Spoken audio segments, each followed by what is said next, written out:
আমিন বলছেন فَمَنْ زُحْزِحَ عَنِ النَّارِ وَأُدْخِلَ الْجَنَّةَ فَقَدْ فَازَ وَمَا الْحَيَاةُ الدُّنْيَا إِلَّا مَتَاعُ الْغُرُورِ।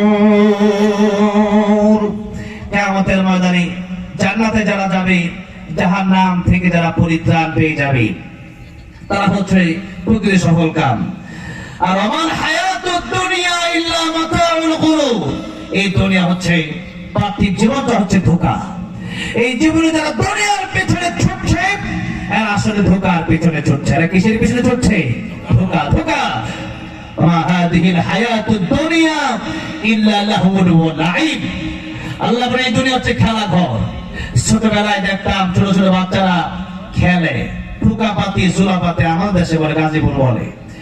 এই যে খেলাধুলা করে, ওই যে এরপরে ভাত রান্না করতে রান্না করে এরপরে আবার খায় না, এভাবে খায়। তো এই খাওয়ার পর ওইটা আবার ভেঙে ফেলে দেয়, কারণ এটা আসল খাবার না। আসল খাবার তো তার বাচ্চার মা তো ঘরে রান্না করে রাখছে, এই খাবার আসল না। শুনো, এটা এমনি মিশামিশি।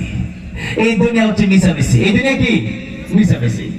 এখানে যারা করতেছেন, এখানে যত আকৃষ্ট করে ধরবেন দুনিয়াকে, দুনিয়া আপনি পাবেন না।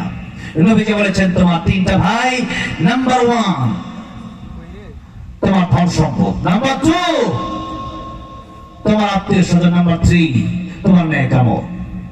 তোমার ধন সম্পদ মৃত্যুর সাথে সাথে ওয়ারিসের কাছে চলে যাবে, তুমি মালিক থাকবা না, আলাদা হয়ে যাবে। দ্বিতীয় নাম্বার তোমার ভাই, এটা হচ্ছে আত্মীয় স্বজন, কবরে তোমাকে নামাবে। 2-3টা বাস দেওয়ার মতো জায়গা যখন থাকবে, আর 2-3টা বাস দেওয়া যাবে, তখন আত্মীয় স্বজন চলে আসবে, তোমার কবরে তোমার একাই যেতে হবে। এই ধন সম্পদও যাবে না, আত্মীয় স্বজনও যাবে না, যাবে তোমার একটা ভাই, সে ভাইয়ের নাম নেক আমল। জুড়ে বলে সেটা কোন ভাই? নেক আমল। তাই নবী যে হাদিস শরীফের ভিতরে বলেছেন, আল-কাইয়িসু মান দানা নাফসাহু ওয়া আমিলা লিমা বাদাল মাউত।